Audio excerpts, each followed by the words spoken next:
Ce matin, docteur, vous nous mettez en garde sur les risques de dépendance aux opioïdes. Ce sont ces antidouleurs qu'on trouve dans nos armoires à pharmacie.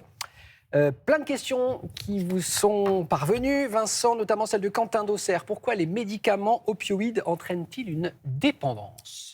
Alors, pour comprendre pourquoi ils entraînent une dépendance, on va revenir au début. Lorsque vous venez nous voir au cabinet pour une petite douleur de dos, nous, on va vous prescrire un médicament palier 1, paracétamol, anti-inflammatoire, kiné. Ça rentre dans l'ordre. Palier 1. D'accord. Ça rentre dans l'ordre, tout va bien. Si ça ne rentre pas dans l'ordre, si la douleur est toujours présente et qu'elle devient chronique, on va passer à un palier 2. Palier 2, on va pouvoir mettre effectivement des opioïdes. On pense au tramadol, à la codéine. Ce sont des médicaments qui vont agir au niveau du cerveau, au niveau d'un récepteur qui va calmer la douleur. Sauf que ce récepteur au niveau du cerveau est le même que celui que notre opioïde naturel utilise, l'endorphine. Vous savez, cette molécule qui fait du bien quand on court. Résultat, Bonheur, lorsque... Pardon ? On dit la molécule du bonheur. Oui, la molécule du bonheur qui soulage. Non. Oui, très bien. Et bon appétit. Et donc, effectivement, ça va agir sur le même cerveau, ça va perturber le fonctionnement et puis notamment le circuit de la récompense. Résultat, ça peut entraîner une dépendance, un surdosage, des overdoses comme on peut voir en ce moment aux États-Unis. Là, c'est plus... Pardon, on a évoqué rapidement le palier 3, mais palier 2, justement, palier 3. les overdoses aux États-Unis, ce sont surtout sur ce palier 3. Oui, mais également sur le palier 2. Le palier 2, il y a aussi du fentanyl. Le fentanyl est en palier 2. Et donc, c'est ce qu'on entend beaucoup parler aux États-Unis parce qu'on en consomme assez facilement. Et voilà. Donc, cette dépendance, elle se crée comme ça souvent parce qu'on n'a pas effectivement bien contrôlé. On a augmenté les doses, pris sur une durée trop longtemps et que le médecin, vous avez parfois fait ça sans nous le dire, vous avez augmenté la dose. Donc, voilà, surnoisement, finalement, le cerveau se dit « Ah, c'est quand même pas mal, ça ressemble un peu à la chose. » J'en veux. Et donc, ça donne une dépendance. Arlette se demande si le Doliprane et les Feralgan sont des antidouleurs opioïdes. Vous êtes souvent perdu avec tout ça. On revoit. Paracétamol, ça va être Efferalgan, Doliprane.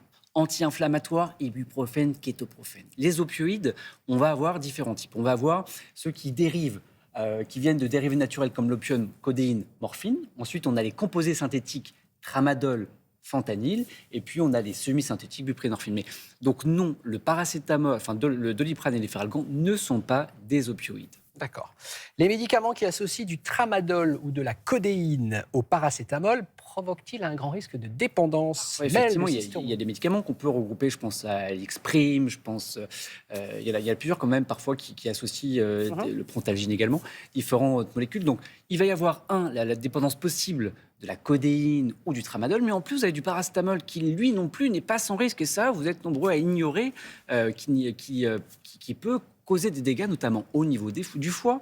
Le paracétamol est quand même la première cause médicamenteuse de greffe hépatique.